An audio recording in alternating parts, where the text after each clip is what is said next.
And it's hurtful. It's damaging. It's not just a pretty little thing to stitch on a pillow. Troubleshoot. Oh, my word. I say this word all the time. I used to have my friends laugh at me because I would tell my 2-year-old to troubleshoot. If I did see signs of that they didn't know how to play, that would be a huge red flag for me. So I'm not like trying to justify screen time, but also I don't see that in our kids. So that is one reason why I feel comfortable allowing some. Would not be surprising. We just do our best. Yes, that's Anyway. right. Okay, now I feel hot. Maybe that was a hot take. They'll be like, they'll want a new Rubik's Cube or whatever, because Rubik's Cubes are life.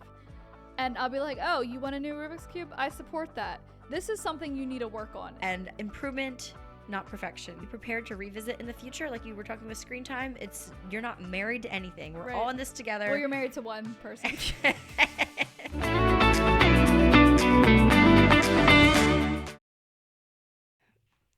So new year, new you, right? You have all kinds of resolutions coming up here. No. Lose 10 pounds, get a whole new wardrobe, Yeah, I wish. cook from scratch, like all the things. Yeah. So we haven't really talked about this topic too much in person, so we're going to hear each other's thoughts. I hope I have some. Nice and raw. But before we get into today's topic, why don't we do a little catch up what are you excited for? I am excited to go to California for the first time ever. Next week, I guess. Wow, that's coming up. I have done zero preparation. What area? You'll like it, I think. Carlsbad. Okay. So it's like a surf town, right? I don't really know anything about it, but I think it's like close to Mexico, like south. Yeah. So, yeah. For a work trip, It is a business trip for Eric. I'm a tag along, so I get to do, it's my ideal trip. I get to do whatever I want during the day. And then in the evenings, I think the one night there will be like a event or like a dinner out with the people that he's with. And then the other night we'll do our own thing. And then I think we're staying a day longer, which we'll probably go golfing because that's what he likes to do. And I've already had my time to do what I want to do. Well, beautiful weather in January. Yeah. I mean, what's not to love? I like driving the golf cart. So it'll be fun. Eric owns some body shops, Auto body shops. Yeah. So he's out there. Is he out there for training and stuff, or is it more sales things? It's through their paint company. Okay. So the top, I don't know. It's like a group from that company. You have to sell a certain amount. Yes. Of. Oh, so it's actually not a work trip. Like it's literally pleasure for fun. No, it's like no, it's work. Okay. They have meetings and they set goals together, and then so they like discuss. It's all like insider information or whatever. Yeah. Like they compare notes and encourage each other and share what works for their body shops, and this like a show and share and so tell, is he I going guess. to like a convention center Yes. those days? Yeah. Yeah. Okay, I think a lot of people can understand that. That's kind of a common thing. I think. Yeah, I think so. It's like industry related. But it's not like this big seminar with like No, a guy pumping think- them up. So will you be like solo? Yeah, during the Oh my day when he's in word, meetings. like go to a coffee shop. Yes. Oh my go word, for it sounds walks, so go to the fun. beach. Like I can do whatever I want on my own, and I just love that. Wow, that sounds awesome. We were in Santa Monica and Vegas. We did a trip for our first baby moon ever, and everything was perfect about it except the food. Like the food was such a struggle. And now I would love it because like I'm the avocado toast girl. I would love to have like an acai bowl, all that stuff. But back then, like I think it was poke bowls were like a thing. And it was just, we ate at one place 2 nights. It was ridiculous. Like we ate at the same place because we wanted meat and nobody had meat. We were in Santa Monica. So it's pretty hippie, I think, and whatever. Yeah, maybe it'll be like that. So that was a little bit of a struggle, the food. It's funny. And we also came from, we flew into Vegas because it was so cheap to fly to Vegas. And then we road tripped over to LA and Santa Monica and everything. But like coming from Vegas with all the good food and stuff, Santa Monica felt pretty small. But yeah, your anyway. palate has expanded a lot since then. Oh, I know. About both of ours. Like when I think you were about, little, like, you ate like nothing. No, but Ian, like I feel like a lot of my friends and stuff, our first dates were to Olive Garden. Yeah. And like places like that. We went on the border. We just didn't know about things. Right. Yeah. Well, we didn't have money for things either. Yeah. And our parents, I mean, maybe that's a Mennonite culture thing, but like we didn't go out to eat as a family super often, so it's not like I had my favorite restaurants pre-dating or anything. Right. Yeah, we were just learning everything. Yeah, like Longhorn was like a fancy place. Oh, like, Longhorn is still our go-to. Like we've been to all the fancy places. Like we like a good fancy dinner and we do that. But like Eric is a big Longhorn fan, and I don't hate it. So there's like one thing on the menu that I always get, the Parmesan crusted chicken, because it is amazing and nothing else is worth it. Chicken at Longhorn is just like a crime. No, it's really not. And Eric will often be like, yeah, actually your chicken is better than my steak. Wow. So I need to try it, I guess. It's the best. Anyway, without further ado, let's get into our Homemaker Homemaker Hot Hot Takes. I forget what I have for mine this time. Yeah. What's yours? Go ahead. You go first today. Store-bought salad dressing is trash. Oh. Make your own. It is so much better. And I'm like a recent convert to this because I'm always like, why are salads that I make just not as good as like a restaurant salad? And it's the dressing. And it is so easy to make homemade dressing. I found a good Caesar dressing that I like. Caesar is our favorite salad. And wow. Does it have anchovies in it? No. Okay. It has Worcestershire sauce. Worcestershire? Yes. To give it that, I think that's a similar flavor palette yes, or whatever. as the I think it's anchovy paste. Yes, anchovies. No, I do not. It's all ingredients that I almost always have on hand. So it's, nothing you should text special. it to me. That Yeah, sounds good because really we good. love Caesar salad. Yes, it's amazing. And like I like my own salads when I have good dressing. And my sister-in-law is the one that I give credit for this inspiration in my life because she makes most of her own dressings and they're just so good. I'm like, this is what I'm missing. And then I go like to use bottled ranch. I'm like, this is nasty. Like, it's trash. Make your own. Yeah, Food from the Heart cookbook has an amazing French dressing recipe my sister-in-law makes, and it's so good. I don't even like French dressing really, but that stuff is bomb. It's so good. But how do you keep it fresh? Like, it always takes milk and stuff, and I have to throw it out in a week.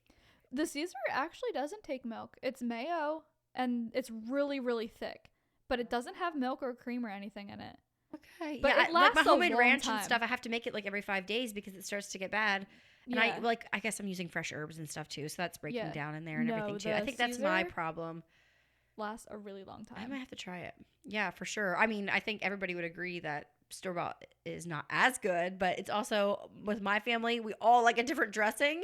Yeah. And so I feel like yeah. I sometimes set 4 different dressings on the table. I will say, if you are going to get a store-bought dressing, get the one from the refrigerator section, not the more expensive ones in the shelf glass stable. bottles. Yes, it is a world of a difference. But like that bottled ranch that you pick off the shelf is it's trash. Yeah, I know some people love Aldi ranch, but our family does not. I mean, I'm a ranch girl. Like, I'll eat any ranch. Like, I'm not going to discriminate, whatever. I'll eat the bottled ranch. But like, if you have a good homemade one, there's no comparison. My hot take might be a warm take too. I'm not sure, but mine is Tupperware is the worst. I think we're going into the new year. Let's just all together hold hands, sing Kumbaya, and throw our Tupperware in the trash. No. Seriously. Okay. I was the 18-year-old or 19-year-old engaged girl who had a Tupperware pool party. I had all my friends come, because you get, is it kind of an MLM type of thing? It is an MLM. It's an MLM, which you know how I feel about that. And so I had this party and I got like $1,200 kettles for $600. And like, actually my Tupperware kettles are awesome, but they're not Tupperware. Let's not be bashing the Tupperware kettles because they're good kettles. You have those too. Yes. And they're I have awesome. no complaint. Yeah. And they're not ugly. They're sleek. No, and they're healthy. I mean, they're like the stainless steel, like they're not yeah, there's nothing trendy about them at all. They're No. going to last forever. I love my kettles. But like as far as Tupperware, 1, I'm always melting the lids so that I don't have the lids. 2, they get gross and disgusting because I microwave things in them and I shouldn't. Okay, so maybe this is just a bunch of problems with me and like user error.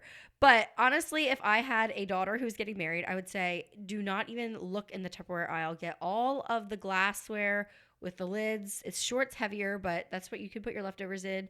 Get glass measuring cups, like the measuring bowl, get glass, get all that stuff. Like, I don't know. That was just the thing, I think, back in the day. And now I have all this Tupperware that's haunting me in my Tupperware cupboard. I'm like, why do I have it? So I'm slowly in the process. When I see a good deal, I will replace and I will donate or throw away legit, probably totally fine Tupperware, but I'm just ready to see it go. Okay, so I will rebut you a little bit. I agree with you as far as like the dishes that are supposed to be microwavable. With like the vent on Yes, the top. they are. I've used those for years and I don't even know if I might have one still. They get like white residue. But yes, those are kind of a joke. They're not probably the healthiest. I agree with you on that. However, like the big bowls with the plastic lids. That's a bowls. Okay, yeah. Those are still in pristine condition because I'm using them to make snack mix. Right. Stuff. And like you're not or like leftover soup or something that you're not heating it up in there. Like I've had my bowls for like I recently did get rid of most of them,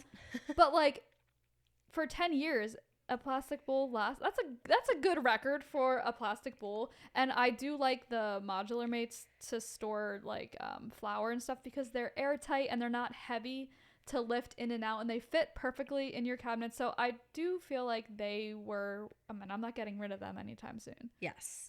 Okay, I agree with you on those two categories. But as far as like leftover storage, which Shannon doesn't do leftovers, we've learned in our episode a couple seasons ago. That is not what I said. Just throw it out. No, I did not say that.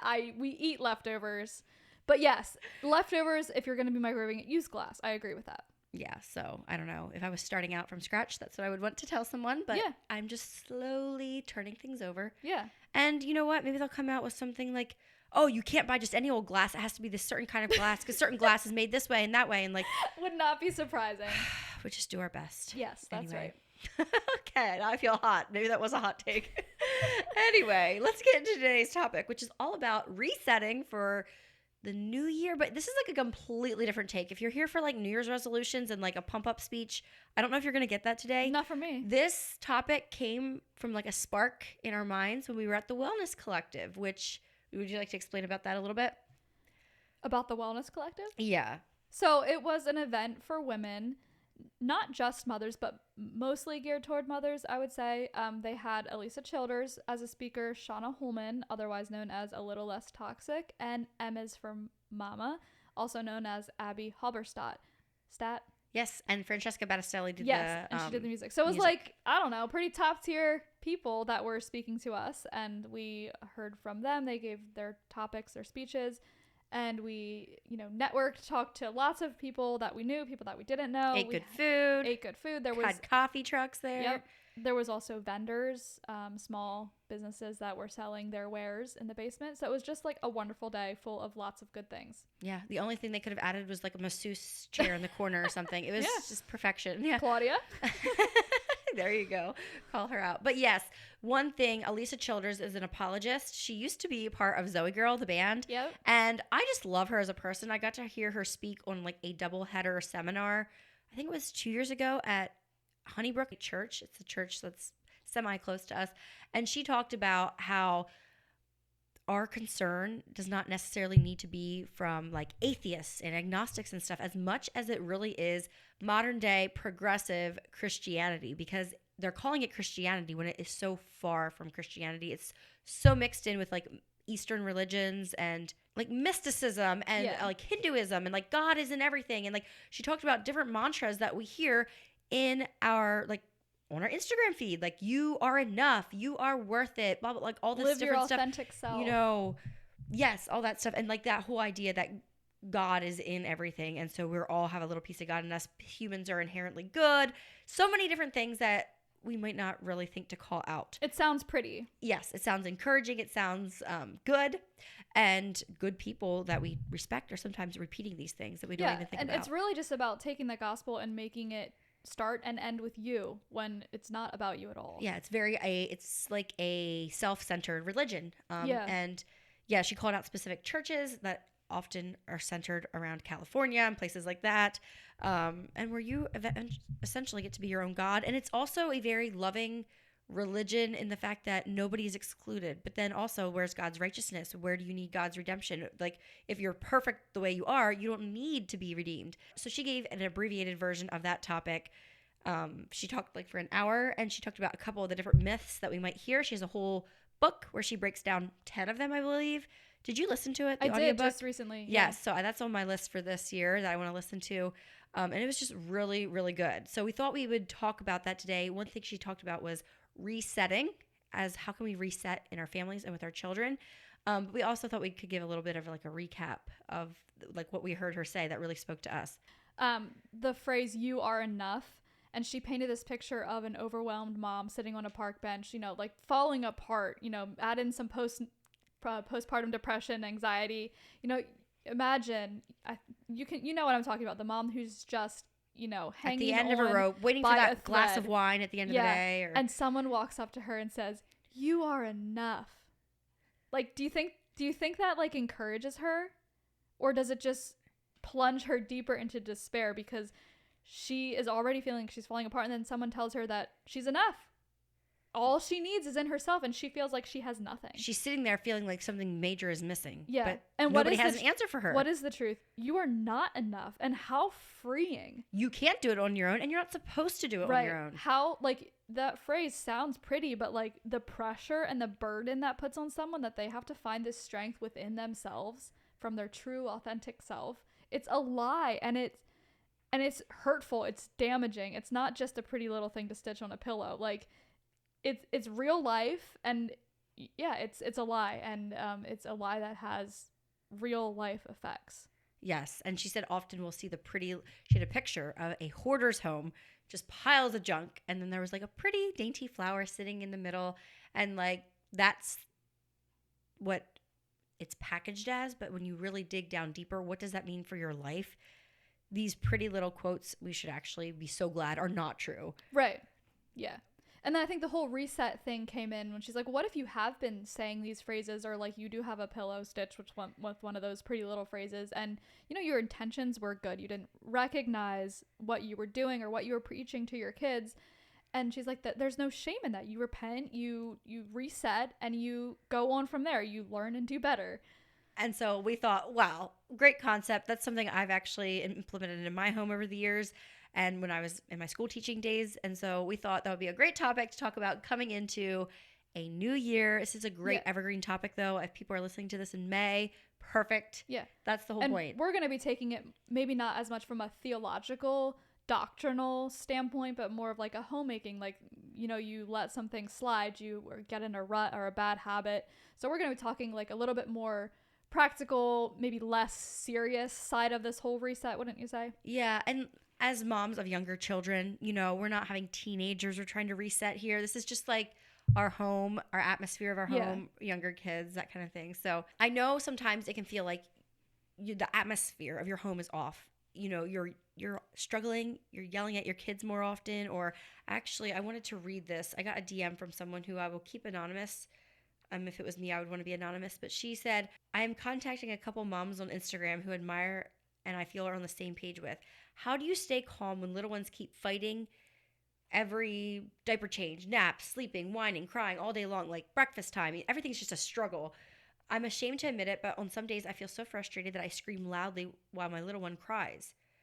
I think we've all been there. Hopefully not on the regular, but just like that, you're just infuriated, you're frustrated. Mm-hmm. She says, of course I don't plan to do this, but I can't seem to shut it off. It just happens here and there. I feel so guilty afterwards. I pray every day that the Lord strengthens my will to stay calm and still a kind heart in me, but somehow I keep feeling these short spurts of anger. You have so many littles in your lives that you take care of, and you seem to do a good job. How can I stay calmer? So I think the answer of you're not enough and like digging down into yourself, I mean, yeah, sure. Like have a little come to heart, like come to Jesus moment, talk to him, you know, ask every day for his help and stuff. But sometimes it just takes practical, non-Bible-y, it just takes practical things to do to create systems in your home and to just create an atmosphere in your home where you're not making every single little thing a struggle, like nap time or breakfast time or bedtime. We talked about in a past episode, what are our least favorite parts of our days? I think you said like around supper time when you're trying to make supper. Bedtime. Yeah. Sunday mornings, things like that. And I think we need to identify those areas and be like, okay, we are going to work together as a family. Sit down with your kids. I completely identify with that woman. I get angry too, and I yell, and I feel her pain. And I think I definitely do not have the answers, but I would like to tell her, like, it's okay. Like, we're not for, like, Emma's for Mama. Abby always says, like, you can't just say, it's okay. You know, we're in this together. It's not okay to yell. And I think you know that. I know that, but yet it still happens. And that's where forgiveness comes in. We all mess up because we are not enough. We don't have superhuman powers. But don't let the shame get you into a cycle. Don't let the shame bring you down, and like, because that's not going to help. Paralyzing you. Yeah. Apologize.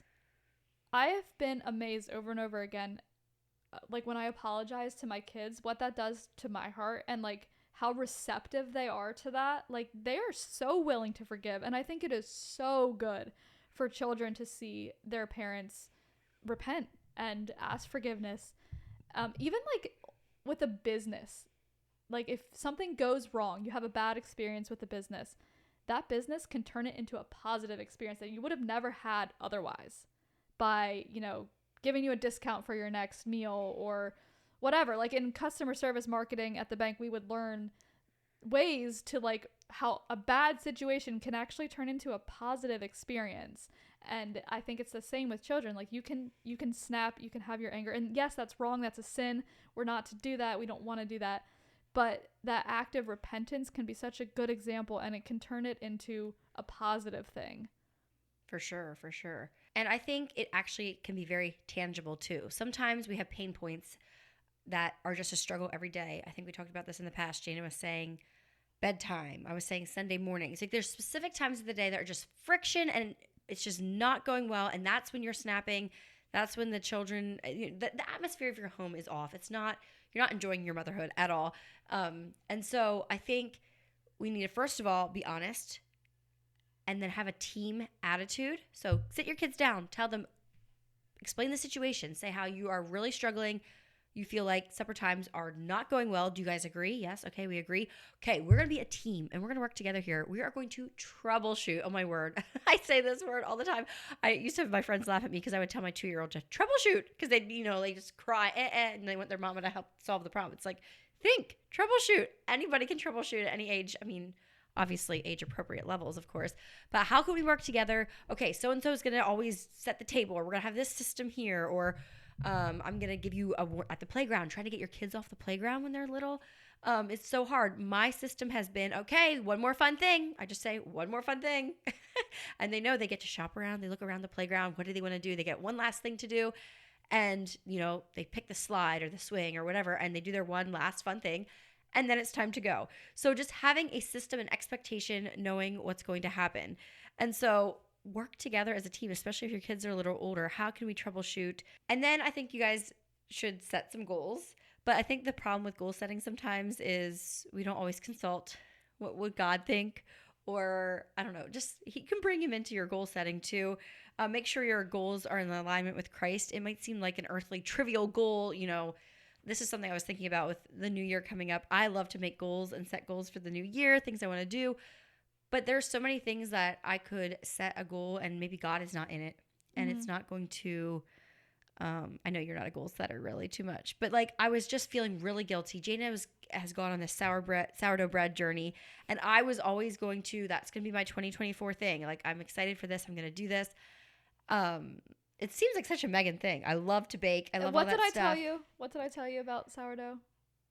It's another child. It's another child. It's not for you now. It's not for me. It's not for you right now. And so when I started to think about it, and okay, I'll buy I don't even need a lot of supplies or anything, but I'll have to get the sourdough starter from my cousin-in-law and like all this stuff. I realized there's so many other things that are on my plate right now that it's not something else I need to add to it. So while sourdough bread baking is a good goal, it is not the goal for me at this moment. And so I think it's good to like pause, put on the brakes a little bit, and maybe this year is not the year you want to take your kids to the indoor swimming pool every single week. Not that that's a bad thing, but I think it's good to take some intentional time, talk it out with God, see what God has it in for you for this coming year. And if it changes too. I still like to make the goals. Yeah. I would say I'm almost more opposite of you. Like I tend to like not jump into things very easily. I'm at a stage now where I need to be adding more things, and like that is almost harder for me to like commit to something. I like to have a very not busy life. I don't like to be overcommitted, and I can do more than I think I can. So the sourdough thing was like, I just was like, what? I should try it. I was like, oh, it's so much work. I'm like, but I have time. Like, why not now? So I almost had to like push myself into it. I tried to talk myself out of it so many times. Like, this is the right thing. For now, I can't necessarily say that I prayed about it, but it felt right. Like it felt like a good thing to serve my family. Like it is definitely serving my family, not taking away from it. Like Jack was even helping me mix the bread. So it's something we're kind of, he's involved with a little bit, and it was something that just felt right. But in the past it wasn't. So I completely And agree with it's what you're so saying. different for everyone because you can be on a workout regimen and stuff like that, and it can be completely selfish, or it can be completely good for your family that you are working out. Yes. It's every situation is so different. So just being mindful of those things as we're setting goals. Make sure God is in it. I think it's important to remember the verse in Psalm 127. Is it verse 1? Yes. Unless the Lord builds the house, the builders labor in vain. You know, you're going to be so much more productive, so much more successful if it's something that God is in, you know. So we're going to get into some specific ways to reset, but before we do that, let's talk about some ways that we have maybe reset in our own lives with our children, with ourselves, or maybe different systems that were broken that we tried to fix. Yeah, go ahead. Okay, so I will admit that this topic is not necessarily in my comfort zone. Like the words reset, goal setting, they just don't speak to me. It's not Jaina. It's not my brand. But I did think of two examples of some things that we have changed in the past. One of them is our laundry system. I used to do the boys' laundry and like leave it set on the counter. And when they were little, it worked pretty good because they would get dressed downstairs. You know, they would come down in their nightie and they would just dress anywhere or whatever. But now, you know, they require a little bit more privacy. They get dressed in their rooms. Well, at least Jack does. So their wash just can't be sitting all over the laundry all the time. Their clothing is bigger now, too. It takes on more clothing. So we have a system now. I fold the wash, I put it in their baskets, and they put it away. So that is actually something that's worked for us for many months, weeks now. And it's been good. The other thing that we reset often is screen time. Megan doesn't have screen time in her house. We do. We use it as a tool, and it's something that we are constantly trying to do better in. We're constantly monitoring, reevaluating, changing, making new rules. But sometimes I'm like, okay, this is just too much. You know, you're addicted to it. Like that's all you want to do. So we are going to go cold turkey for a couple weeks. This spring we did, I don't even know how many weeks it was. Now I did make an allowance for Finley when Jack was in school, but Jack did not have screen time for a couple weeks. And it was so good, and it felt like an accomplishment that, you know, we didn't even necessarily have an end goal. We just did it for a while, and it was so good. Along with screen time, a lot of people ask me about screen time, like, well, I shouldn't say a lot of people. Some people have, and like what rules we have or whatever. But one thing, I do think it's like personal. Every family needs to decide for themselves. But one thing that I think about with my kids is I think children need to have imagination, and I feel like the screen time my boys get fuels their imagination, does not hinder it. Like when they're not watching something or playing games, when they're playing, you know, with each other with their toys, their imaginations are just out of this world. Like I don't even know what they're doing half the time, or like where they are. They're not here. I mean, they're in their own little world. They make things up. They have stories. They play Office. They play Cars. They play all these things. So for me, I do not feel like screen time is hindering their imagination or their imaginative, creative play in any way. And if I did see signs of that they didn't know how to play, that would be a huge red flag for me. So I'm not like trying to justify screen time, but also I don't see that in our kids. So that is one reason why I feel comfortable allowing some. But yes, that is one area of our life that we have constantly, you know, resetting, making new rules, setting limits, trying to find like a balance. And it very well could be better and easier just to say absolutely no screen time in our house, but that's not what we've chosen for now. So yeah, there's definitely hard parts to both sides. Yeah, exactly. And yeah, I'm not having to reevaluate as much, but then at the same time, sometimes I think, are my kids missing out on some things? Or yeah, it's worked for us, and for now I have no reason to change it. I know like my sister, her family, they don't do sugar in the house, and to me that sounds like so much work and whatever, but if you're in it, and it's not that hard of a thing. So yeah, I think every family needs to decide for themselves. And also I want to encourage you, when you hear other moms doing things with their children, or they're having this certain routine, or maybe their story time or certain thing with screens, and it sounds like good, it sounds fun, the sensory play thing or whatever, don't feel the pressure to add it to your family. If you already have something that's working, don't feel the need to jump in with something new. If something is already working really well, I think it is definitely a benefit, the social media era that we have and everything. But if something's already working, don't feel like you need to reinvent the wheel. Don't feel guilty because you do it a different way. I know certain moms will sit down and read their children like their children every day for like half an hour. And that's just not me. I don't do that. And so I just kind of am reading books to my boys here and there as they ask, or if I see one flying around that I kind of want to read or whatever. It's just super. Or I don't even have time that I sit down and play with them specifically. I'll just kind of do it throughout the day, things like that. So and that works for our family. And so I'm not going to feel guilty about it, even though I know there's other really good ways to do certain things, you know? I did think of a system for myself as far as resetting. Morning routines with Ivani going to kindergarten and then now first grade. There were some times where we were kind of get pretty close with the school bus, and I was sending her off to school. She was fine. I mean, kids are so adaptable, but I felt like, wow, there she goes off to school, and all we did was rush around and eat her breakfast quick and brush her hair and like practice her Bible memory for 2 seconds while we're walking out to the bus stop. I always pray with her every day before she gets on the bus. But yeah, I just felt like the atmosphere in the morning was not the greatest. So I set my alarm for 10 minutes earlier. I got her up 10 minutes earlier. I put her to bed 10 minutes earlier. Yes, it it has some ramifications, of course. Mm-hmm. But yeah, just identifying this is hard, this is not working, and not wallowing in the hard, but troubleshooting and figuring out a way to fix it. And I mean, we have a whole list here, Gina. We could go on and on about, bath time and supper routines, jacket, hat, coat system. That's something I'm struggling with right now. Did you figure out a good reset? Because that's something that needs to happen here this winter. Yeah. We have like this little corner that the backpacks go, but it's not ideal. But I had been for a while on Friday evenings having them take their backpacks up to their rooms so that they're out of sight.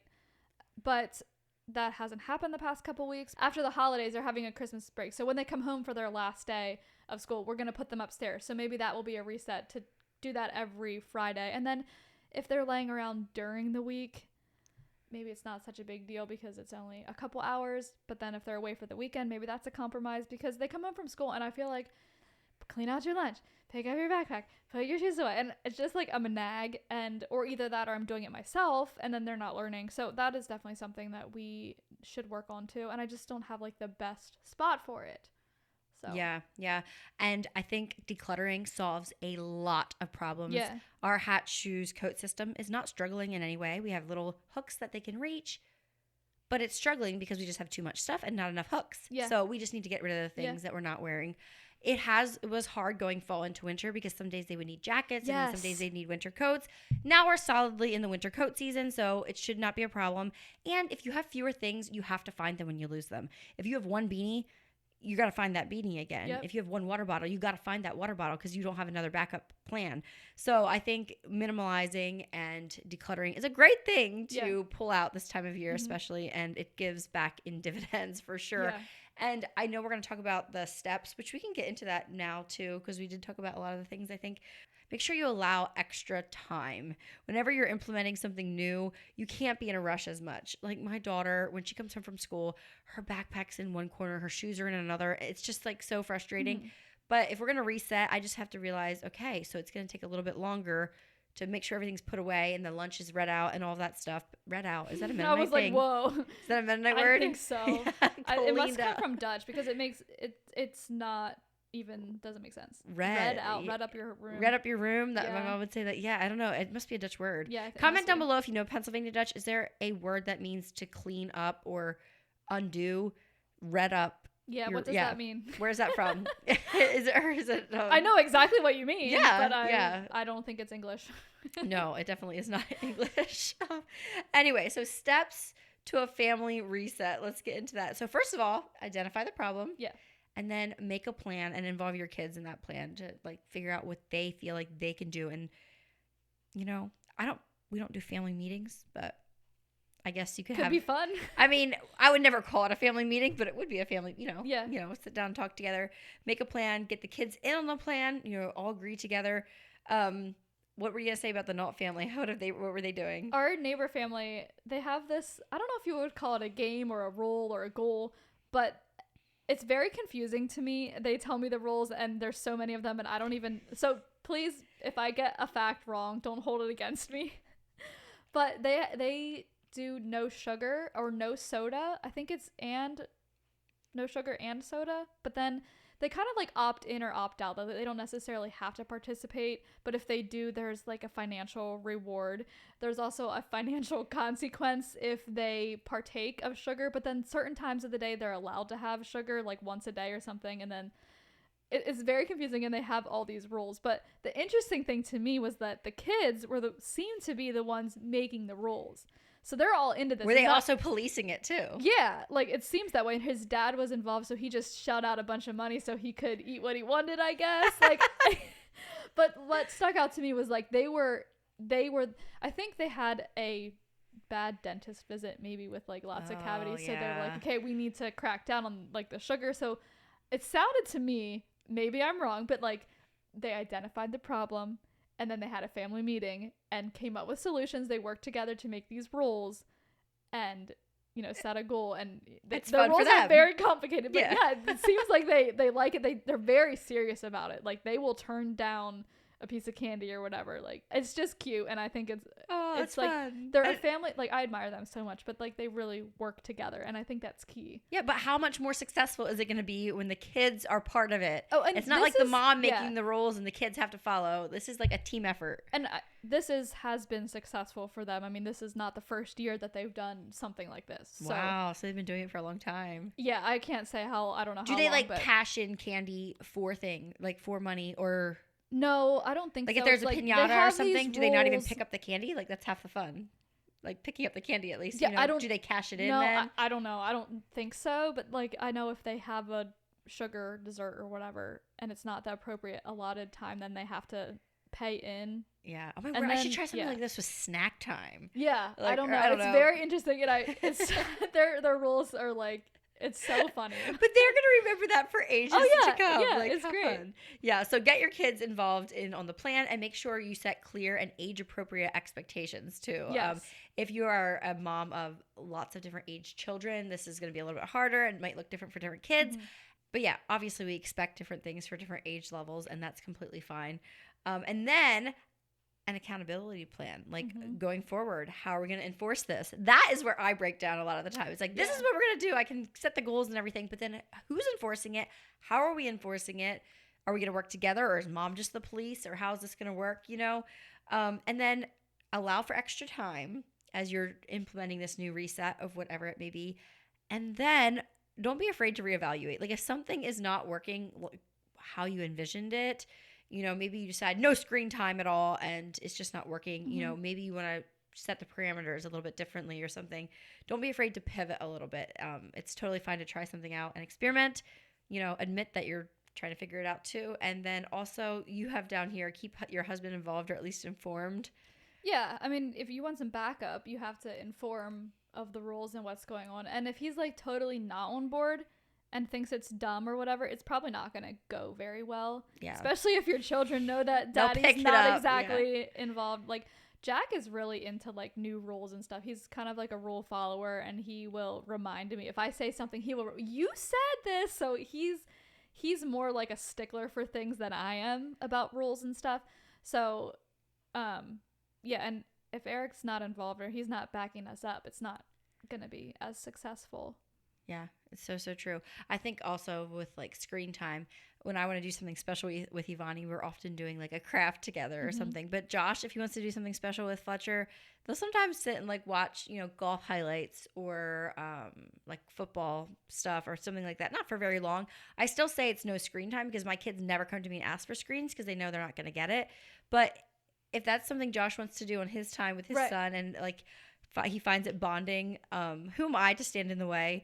And the system works great because, yeah, the kids aren't coming to me and begging for screens, and I don't have to police it or anything like that. That's his problem, you know? Yeah, and then also, it's totally fine to reward yourself. That could just be like verbally calling out, like, good job, we're doing a good job here, whatever. Maybe you want to make a chart. I am not the chart mom. I'm sorry. I make a vision board every year for myself for the next year, which Jada's like rolls her eyes at. You know what? Yeah. As far as charts go, I have that big calendar on the wall. And we've been doing this consistently, so I think I can speak on it. We have their name, and if I need to bribe them for something or they take their vitamins, they get a tally because that was a struggle. So if they do a chore, they'll be like, if I do this, can I get a tally? And I'll say yes or no. Or if I need to bribe them to do something, if you do that, I'll give you a tally. and those tallies translate into money. And then instead of paying them in cash, because who has it? I mean, really, I just go into my internet banker. They have their bank accounts, and I transfer money from my account to theirs. They watch, they see it go in, they see their total go up, and it's working. It's working so well. Jana has a chart. You heard it here first. It's not a chart. It's permanent marker on a piece of paper, and it's tallies. But especially for Jack, it's been working so well. They can do it themselves, or I can do it. They're not up there just making tally marks. I trust they're doing it. Jack has way more than Finn, because he's more like motivated about it. They come and ask for a chore. Yeah, sometimes, or I'll bribe them if I need something done. Or the vitamin is where they get most of it. I do like the liquid vitamins because we're trying so hard to like. So say my kids, that's like the reward. Like that's how I get them up. That's actually a system I'll throw out there. My kids were having a problem going upstairs for nap time. They didn't want to go up for nap time. I'm like, so now we have our vitamins right before nap time. So instead of saying nap time, I say, let's go upstairs. It's time for our vitamins. I have. So they get their gummy vitamins and then they go to bed. I have the gummy ones. And so we do like the liquid ones. I do the minerals and the multivitamin and some zinc. And I put it in orange juice. And they don't love it, but they're getting pretty good at taking it without fighting me. But if they get a little reward, that helps too. Sometimes we do the gummies if I'm just not in the mood for like mixing all the things. Yeah, it just takes more so work, long. But, for sure. And I can't say it's working. I don't know. It seems to be maybe helping, but who knows? I don't know. But I'm doing everything I can to minimize the sickness. So yeah. I have a liquid probiotic that once their gummy probiotic goes out, I use Mary Ruth's. I love them. I have a discount code. Actually. I'll put it down below. Yeah. Anyway, I'm going to try the liquid one because obviously I think it's supposed to be a little bit better for them. I don't know. And I have it. So I was like, I should try it out at least. But yeah, when you have to make it like a cocktail, it's just so much more work. It is or the so elderberry syrup. Actually, is this disgusting? Maybe this is a hack. I don't know. But I have like an elderberry syrup bottle that my friend made. And I mean, she made the elderberry syrup. And I use a dropper. And they open their mouths like little birds. And I drop it into their mouth. And I just go down the line so I don't have to wash it. Like, yeah. I don't know. Is that unsanitary? The probiotic. I don't let it touch their mouths. But if you have the probiotic that we have, it's unflavored and they really can't taste it. So you could do that too. Okay. Well, the elderberry syrup, they like it. Yeah. I was just like there for a while doing a spoon for each of them. And it was just like so much work. Yeah. Anyway, so I started doing the dropper method, just squirting it into their mouth. But I don't know. I guess that's how football players do with their Gatorade bottles and stuff. I don't know. Yeah. Tell me if that's disgusting. I'll stop. I don't think it's any more disgusting than anything else your kids do. That's true. Because they want to share water bottles. I'm like, just keep to your own water bottle. We don't know what sicknesses, who has what. Anyway, but yeah. Anyway, yeah. So reward. I think that's where we got off the track there. But yeah, maybe you can even have a reward as a family, like you talked about with the Nolts trying to, do something together. Or after we are successful in this or that, we will, go shopping here or go out to eat as a family, something like that. Yeah. Sometimes my kids will be like, they'll want a new Rubik's Cube or whatever, because Rubik's Cubes are life. And I'll be like, oh, you want a new Rubik's Cube? I support that. This is something you need to work on. If you can go 7 days without fighting your brother, I'm not expecting perfection, but if I can see improvement, then we'll order it. And it's just a short time. It's not like, I just need to see improvement. You don't need to be perfect. Remind them, if you do that one more time, you're going to have to add another day or you're going to have to start over. And it's just simple and it works for us. You could call it bribery if you want. Yeah, I like that idea though, because I'm the mom that will threaten, be like, why should I get you Christmas presents when you can't keep the stuff, you can't put away the stuff that you do have, and blah blah blah. And maybe I need to do something more like, Ivani, I will get you a, she's always asking for different art supplies and stuff. If you can keep your art table tidied up for a week, then we'll order the new colored pencils or whatever, which I would get them anyway. It's not like a gift, right? But there you go. I love that idea, and make it short term. Yes. There's a light, especially when they're young. Like, there got to be a light at the end of the tunnel. So, right.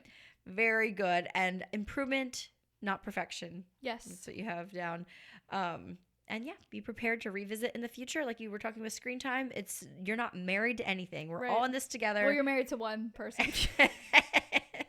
Yeah, but the concept, the idea. But yeah, I think also Jane and I have smaller families. So like, we aren't into as many things, as many charts. Yeah. It's just less is needed. But I think as, I feel like I'm transitioning into a little bit of a larger family and things can sometimes feel chaotic. You can feel that need to urge to scream like our friend was saying. And the atmosphere of your home can get out of hand, if we're not careful with it. So yeah, just constantly reevaluating. Don't be afraid of a reset.